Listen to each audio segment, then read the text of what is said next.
അമ്മയുടെ പ്രത്യക്ഷണത്തിൻ്റെ ഒരു സാക്ഷിയായി നിൽപ്പാൻ എന്നെ എൻ്റെ കുടുംബത്തെ സഹായിച്ച മാതാവിന് 1000 നന്ദി അർപ്പിക്കുന്നു. എൻ്റെ പേര് ഷിജി, എൻ്റെ ഭർത്താവ് പ്രസാദ്. ഞങ്ങൾ വരുന്നത് തിരുവനന്തപുരം ജില്ലയിൽ കാട്ടാക്കട എന്ന സ്ഥലത്ത്. ഞങ്ങളുടെ സഭ CSI സഭയാണ്. പരിശുദ്ധ അമ്മയെപ്പറ്റി ഞങ്ങൾ ആദ്യമായി കേൾക്കുന്നത് യൂട്യൂബിലൂടെയാണ്. എൻ്റെ ഭർത്താവിൻ്റെ അമ്മ ഫോണിലൂടെ എപ്പോഴും യൂട്യൂബ് കാണുന്ന സമയത്ത് കൃപാസന അമ്മയുടെ കാര്യം എപ്പോഴും പറയും. എൻ്റെ അടുത്ത് പറയും, നീ പോയി ഉടമ്പടി എടുക്ക്, നിൻ്റെ ആവശ്യങ്ങളെല്ലാം നടത്തി കിട്ടും, അമ്മയോട് പറഞ്ഞാൽ മതി എന്ന് പറയും. അപ്പോൾ ഞാൻ അങ്ങനെയൊന്നുമില്ല, ഞങ്ങൾ പ്രാർത്ഥിച്ചാലും അത് ലഭിക്കും എന്നുള്ള ഒരു തഴിഞ്ഞ മട്ടിലായിരുന്നു ഞാൻ സംസാരിച്ചിരുന്നത്. എന്നാൽ കുറച്ച് ദിവസം കഴിഞ്ഞപ്പോൾ ഞാനും അത് കാണാനിടയായി. അപ്പോൾ പല സാക്ഷികളും കേട്ടപ്പോൾ ഞങ്ങൾക്കത് ലഭിക്കും എന്നുള്ളൊരു അത് അനുഗ്രഹം കിട്ടും എന്നുള്ളൊരു ഇത് ഉറപ്പായി. അങ്ങനെ ഞങ്ങൾ ഇവിടെ കൃപാസനത്തിൽ വന്നു. ഒരു പ്രാവശ്യം വന്നു, ഞങ്ങൾ ഉടമ്പടി എടുക്കാമെന്ന് വന്നിട്ട് എന്താണെന്ന് അറിയാതെ ഞങ്ങൾ എന്താണെന്ന് നോക്കിയിട്ട് തിരിച്ചു പോയി. പിറ്റേ തവണ ഞങ്ങൾ വന്നു, ഉടമ്പടി എടുത്ത് 1.5 വർഷമായിട്ട് എൻ്റെ ഭർത്താവിന് ഗവൺമെൻറ് വർക്ക് ലഭിക്കാനുള്ള ലൈസൻസ് കിട്ടാതെ പല പ്രാവശ്യം ബാങ്കുകൾ കയറി നടന്ന അവസ്ഥയായിരുന്നു. എപ്പോൾ പോയാലും അവർ ഓരോ ഒഴിവുകൾ പറഞ്ഞു വിടുന്ന അവസ്ഥ. എന്നാൽ ഞങ്ങൾ ഉടമ്പടി എടുത്ത് 8ാമത്തെ ദിവസം ആ സർട്ടിഫിക്കറ്റ്, ആ ലൈസൻസോടെ സർട്ടിഫിക്കറ്റ് ലഭിച്ചു. അതിന് മാതാവിന് 1000 നന്ദി അർപ്പിക്കുന്നു. അടുത്തതായിട്ടുള്ള സാക്ഷ്യം, എനിക്ക് ഒരു ദിവസം ഉടമ്പടി എടുത്തതിന് ശേഷം തന്നെയാണ് അതികഠിനമായ ഒരു തലവേദന എനിക്ക് അനുഭവപ്പെട്ടു. കിടന്ന സമയത്ത് ഒട്ടും സഹിക്കാൻ പറ്റാത്ത വേദന. വിക്സ് പുരട്ടി, എന്നാൽ ഞാൻ തുണി കൊണ്ട് തല ഇറുക്കി കെട്ടി, എന്നിട്ടും എനിക്ക് ഒരു വിധത്തിലുള്ള സൗഖ്യം എനിക്ക് ലഭിച്ചില്ല. ഞാൻ കരഞ്ഞു, വളരെയധികം ഭാരപ്പെട്ടു. എന്നാലും ഈ ഉടമ്പടി തൈലം ഇരിക്കുന്ന കാര്യം പോലും ഞാൻ ഓർമ്മിക്കാതെ ഞാൻ ഈ വിക്സിനും ഈ തുണിയിലാണ് അഭയം പ്രാപിച്ചത്. എന്നാൽ കുറച്ച് കഴിഞ്ഞപ്പോഴത്തേക്ക് എനിക്ക് ഓർമ്മ വന്നു, അമ്മയുടെ തൈലം ഇരിക്കുകയല്ലേ, അത് കുറച്ച് പുരട്ടി നോക്കാം. ഞാൻ പുരട്ടി വിശ്വാസ പ്രമാണം ചൊല്ലി. ആ വേദന എങ്ങനെ മാറിയെന്ന് എനിക്കറിയില്ല. ഞാൻ സുഖമായിട്ട് തന്നെ കിടന്നുറങ്ങി. അതുവരെയും കിടന്നുറങ്ങാൻ പറ്റാതെ ഇരുന്ന എനിക്ക് സുഖമായൊരു നിദ്രം എൻ്റെ മാതാവ് തന്നു. അതിന് മാതാവിന് 1000 നന്ദി. 10 വർഷമായി ഞങ്ങൾ ലോൺ എടുത്തത് 9 ലക്ഷം രൂപയാണ് ഞങ്ങൾ ലോൺ എടുത്തിരുന്നത്. അത് 10 വർഷമായിട്ട് മുടങ്ങി കിടക്കുകയായിരുന്നു. ഈ 2025 ജനുവരി മാസം ബാങ്കിൽ നിന്ന് വന്ന് പറഞ്ഞു, ഞങ്ങളുടെ ലോണ് 9 ലക്ഷം രൂപ എടുത്തത് 21 ലക്ഷം രൂപയായി ഞങ്ങൾ അടയ്ക്കണം. മാർച്ച് 10 മുമ്പ് അടച്ചില്ലെങ്കിൽ അത് ജപ്തി ചെയ്തുകൊണ്ട് പോകും. അങ്ങനെ ഞങ്ങളെ വസ്തുക്കളെല്ലാം വന്ന് അവർ ബാങ്കിൽ നിന്ന് വന്ന് നോക്കിയിട്ടാണ് പോയത്. അതറിഞ്ഞപ്പോൾ ഞങ്ങൾക്ക് വളരെയധികം വിഷമമുണ്ടായി. അപ്പോൾ ഞങ്ങൾ ബാങ്കിൽ ഞങ്ങളുടെ അടുത്ത് പോയി സംസാരിക്കാൻ പറഞ്ഞു. പോയ സമയത്ത് അമ്മയുടെ കാശ് രൂപവും വിശ്വാസ പ്രമാണം ചൊല്ലിയാണ് ഞങ്ങൾ പോകുന്നത്. ഞങ്ങൾ ബൈക്കിൽ പോകുന്ന സമയത്ത് ഒരു ഭർത്താവ് എന്തെങ്കിലും സംസാരിച്ചപ്പോലും ഞാൻ അത് ശ്രദ്ധിക്കുന്നില്ല. എൻ്റെ മനസ്സിൽ മൊത്തം ഈ വിശ്വാസ പ്രമാണം മാത്രമായിരുന്നു ഞാൻ ചൊല്ലിക്കൊണ്ടിരുന്നത്. അമ്മയുടെ കാശ് രൂപവും എൻ്റെ കയ്യിലുണ്ടായിരുന്നു. ഞങ്ങൾ അവിടെ പോകുന്ന സമയത്ത് അവരെന്ത് പറയും എന്നുള്ള ഒരു ആവലാതി ഞങ്ങൾക്കുണ്ടായിരുന്നു. പക്ഷേ 2-3 തവണ പോയ ശേഷം ഞങ്ങൾ മാനേജർ റൂമിൽ കയറിയപ്പോൾ എനിക്ക് വല്ലാത്തൊരു സന്തോഷം തോന്നിയതാണ്. അമ്മയുടെ കാശ് രൂപ എൻ്റെ കയ്യിലുണ്ട്. ഞങ്ങൾ പോയി നോക്കിയപ്പം മാനേജറുടെ ചിരിച്ചൊരു മുഖം എനിക്ക് കാണാൻ കഴിഞ്ഞു അവിടെ. അപ്പോഴത്തേക്ക് എനിക്ക് അപ്പോൾ മാനേജർ പറഞ്ഞു, നിങ്ങൾ എന്തെങ്കിലും ഒരു റീസൺ ഉണ്ടെങ്കിൽ നമുക്ക് മുകളിലോട്ടൊരു പേപ്പർ കൊടുത്ത് അതെന്തെങ്കിലും ഒന്ന് കുറയ്ക്കാൻ പറ്റുമോ നമുക്ക് നോക്കാം, അല്ലെങ്കിൽ അവർ ജപ്തി ചെയ്തുകൊണ്ട് പോകുമെന്ന് പറഞ്ഞു. എന്നാൽ ഞങ്ങൾ പല ദിവസങ്ങളിലും ഞങ്ങൾ കയറി ഇറങ്ങി. പല ബാങ്കുകളിലും ഇതിൻ്റെ ഹെഡ് ഓഫീസിലൊക്കെ ഞങ്ങൾ പോയി. അപ്പോഴും എൻ്റെ കയ്യിൽ കാശ് രൂപം ഞാൻ വിടാതെ പിടിച്ചിരുന്നു.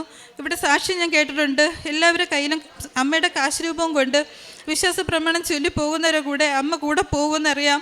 അതുകൊണ്ട് ഞാൻ പറയും, അമ്മ എൻ്റെ കൂടെ വരണം. ഞാൻ എവിടെയൊക്കെ പോയി സംസാരിക്കുന്നു അവിടെയൊക്കെ എൻ്റെ അമ്മയും കൂടെ വന്ന് സംസാരിക്കണം. ഞങ്ങളെ കൊണ്ട് ഒന്നും കഴിയില്ല, അമ്മ തന്നെ അത് സംസാരിച്ച് ഞങ്ങൾക്കത് ഒരു തീർപ്പാക്കി തരണമെന്ന് പറഞ്ഞു. അങ്ങനെ ഞങ്ങൾ അവിടെ പോയി ഹെഡ് ഓഫീസിൽ പോയപ്പോഴത്തേക്ക് അവിടെയുള്ള മാനേജർ പറഞ്ഞു, നിങ്ങൾക്ക് എന്തെങ്കിലും അസുഖങ്ങളായിട്ട് മരിച്ചതോ അങ്ങനെ എന്തെങ്കിലും ഒരു കുടുംബത്തിൽ ആരെങ്കിലും ഉണ്ടോ എന്ന് ചോദിച്ചു. എൻ്റെ അമ്മ ക്യാൻസറായിട്ടാണ് ആ ലോൺ എടുത്ത സമയത്ത് മരിക്കുന്നത്.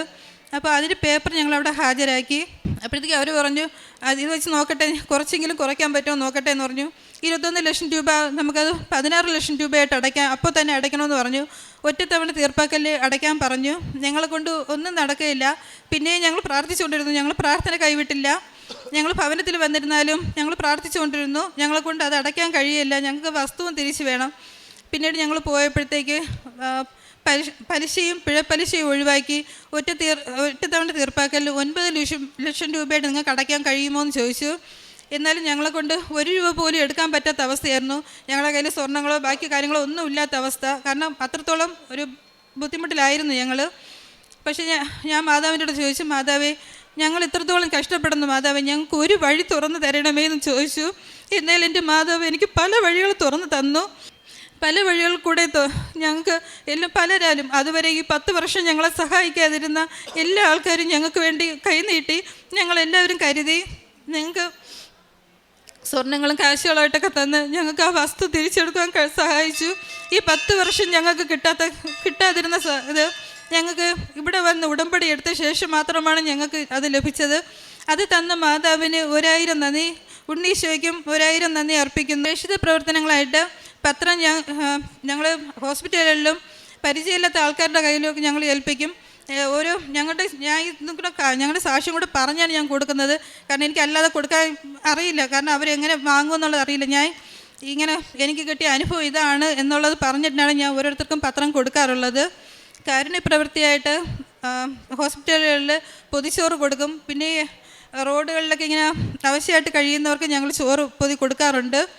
പിന്നെ ഞങ്ങളുടെ അടുത്ത് ആവശ്യം പറഞ്ഞു വരുന്നവിടുത്ത് ഞങ്ങൾക്ക് ദാരിദ്ര്യമാണെങ്കിലും ഞങ്ങളെ കൊണ്ട് കഴിയുന്ന സഹായം ഞങ്ങൾ ചെയ്തു കൊടുക്കുന്നു. ആത്മീയ ജീവൻ വഴി ഞങ്ങൾ CSI സഭയിലാണ് പോകുന്നത്. അവിടെ ഞങ്ങൾക്ക് എല്ലാ ആഴ്ചയും ആരാധനയുണ്ട്. എന്നാൽ കുമ്പസാരം അങ്ങനെ എല്ലാ പൊതുവായിട്ടുള്ള കുമ്പസാരമാണ് ഞങ്ങൾക്ക് എല്ലാ ആഴ്ചയും നടത്താറുള്ളത്. പിന്നെ കുർബാന ഒരു ദിവസമാണ് മാസത്തിൽ ഞങ്ങൾക്ക് കിട്ടാറുള്ളത്. കുടുംബ പ്രാർത്ഥന എല്ലാ ദിവസവും നടത്തും. ബൈബിൾ വായനയും നടത്താറുണ്ട്. ഡെയിലി ബ്രെഡ് കേൾക്കും. അച്ഛന് ധ്യാനത്തിൽ എനിക്ക് ഒരു ദിവസം കേൾക്കാൻ കഴിഞ്ഞില്ലെങ്കിൽ ഞാൻ ഏതെങ്കിലും ഒരു ദിവസം അത് കേൾക്കും. എല്ലാം തന്ന ഈശോയ്ക്കും അമ്മയ്ക്കും 1000 നന്ദി അർപ്പിക്കുന്നു. ഇനിയും ഞങ്ങൾക്ക് ഈ ഉടമ്പടി തന്നെ ഞങ്ങൾ കുടുംബമായി തന്നെ മുന്നോട്ട് പോകുവാൻ ആഗ്രഹമുണ്ട്. മക്കൾക്ക് ഞങ്ങൾ CSI ആയതുകൊണ്ട് അവർക്ക് ഇതിലോട്ട് വരാനുള്ള ഒരു ഇതുണ്ട്. കാരണം അവർക്ക് അറിയില്ല ഇതിനെക്കുറിച്ച്. ഞാൻ ആദ്യം RC പള്ളിയിലായിരുന്നത് കൊണ്ട് എനിക്ക് കുറച്ച് ഒരു ഇതുണ്ട്. അപ്പോൾ എൻ്റെ ഭർത്താവും കൂടി ഇങ്ങനെ എല്ലാ കാര്യങ്ങൾക്കും കൂടി സപ്പോർട്ടായിട്ട് വരുന്നു. ഞങ്ങൾക്ക് കുടുംബമായി തന്നെ ഉടമ്പടി പൂർത്തിയാക്കുവാൻ അമ്മ മാതാവ് ഉണ്ണീശോയെ സഹായിക്കട്ടെ എന്ന് പറഞ്ഞുകൊണ്ട് എൻ്റെ സാക്ഷ്യത്തിൽ നിന്ന് വരും. നിങ്ങൾ തിടുക്കം കൂട്ടണ്ട, വേഗം ഓടുകയും വേണ്ട. കർത്താവ് നിങ്ങളുടെ മുൻപിൽ നടക്കും. ഇസ്രായേലിൻ്റെ ദൈവമായിരിക്കും നിങ്ങളുടെ പിൻകാവൽക്കാരൻ. യെശയ്യാ പ്രവാചകൻ്റെ പുസ്തകം 52-ാം അധ്യായം 12-ാം വചനമാണ്. പരിശുദ്ധമ്മയുടെ മധ്യസ്ഥം വഴി സമയച്ചുരുക്കത്തിൻ്റെ അമ്മയുടെ ഇടപെടലിലൂടെയാണ് ഈ മകന് ഈ സർട്ടിഫിക്കറ്റ് കിട്ടുന്നത്. അത് ഈശോയുടെ ഒരു വലിയ ഇടപെടലും അനുഗ്രഹവും കൃപയുമായിട്ടാണ് പരിശുദ്ധമ്മയുടെ പ്രത്യക്ഷീകരണത്തിൻ്റെ സാക്ഷിയായിട്ട് അമ്മയുടെ സന്നിധിയിൽ സാക്ഷ്യപ്പെടുത്തുന്നത്. പിന്നീട് വരുന്ന ഹെഡേക്ക് ആയിരുന്നു. തലവേദന കൂടുതൽ തീക്ഷ്ണമായപ്പോൾ, സഹിക്കാൻ പറ്റാത്ത തലവേദനയായപ്പോഴാണ് നേർച്ച വസ്തുക്കൾ മാത്രം ഉപയോഗിച്ച് രോഗസൗഖ്യം ലഭിക്കുകയും വിശ്വാസ പ്രമാണം ചൊല്ലി പ്രാർത്ഥിച്ചതിൻ്റെ ഫലമായിട്ടാണ് രോഗസൗഖ്യം ലഭിച്ചത്.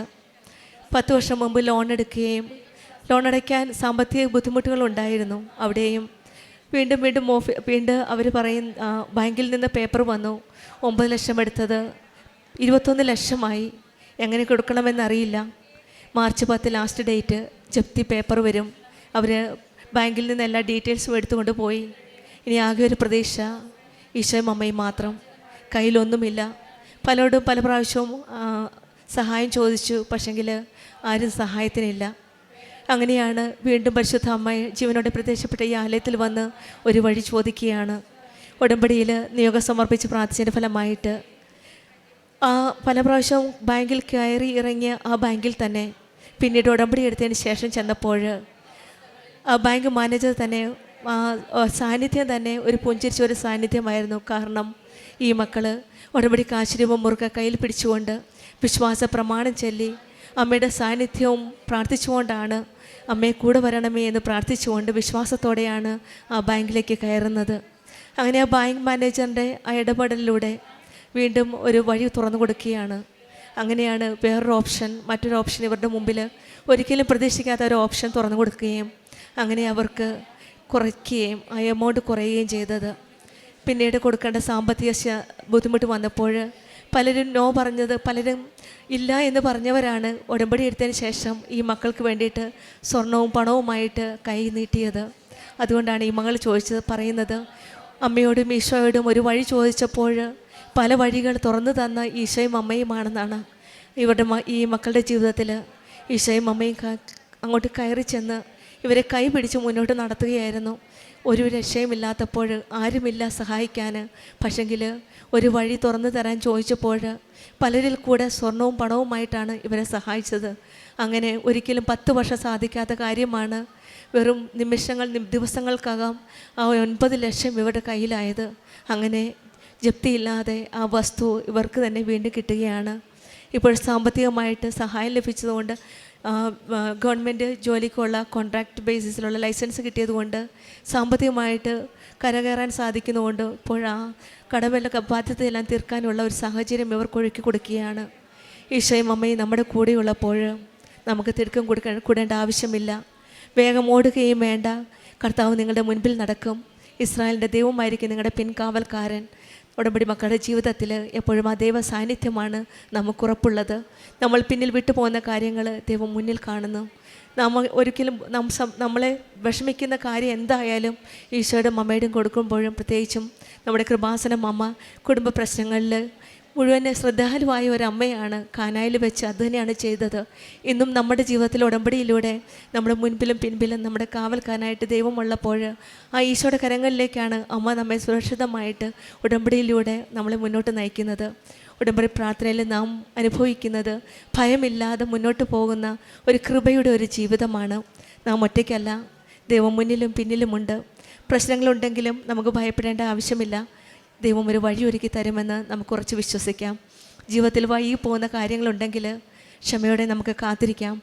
ഒരാത്മീയത ജീവിതത്തിൽ കൂടുതൽ തീഷ്ണതയോടെ മുന്നേറുവാനും ഈശോയും അമ്മയും നമുക്ക് കൃപ നൽകട്ടെ എന്ന് പ്രാർത്ഥിക്കാം. ഷിജിക്കും കുടുംബത്തിൽ ലഭിച്ച എല്ലാ അനുഗ്രഹങ്ങൾക്കും നമുക്ക് കരങ്ങളടിച്ച് ദൈവത്തെ മഹത്വപ്പെടുത്താം. യേശുവേ നന്ദി, യേശുവേ സ്തുതി, ആവേ മരിയ. അത്യപൂർവ ദൈവാനുഭവങ്ങൾ ഇനി നിങ്ങൾക്കും സ്വന്തം. ഈ യൂട്യൂബ് ചാനൽ ഇതുവരെ സബ്സ്ക്രൈബ് ചെയ്തിട്ടില്ലെങ്കിൽ ഇപ്പോൾ തന്നെ സബ്സ്ക്രൈബ് ചെയ്യുക. ഈ വീഡിയോ ഇപ്പോൾ തന്നെ നിങ്ങളുടെ സുഹൃത്തുക്കൾക്ക് ഷെയർ ചെയ്തുകൊണ്ട് കർത്താവിൻ്റെ പ്രേക്ഷിതരാകുക.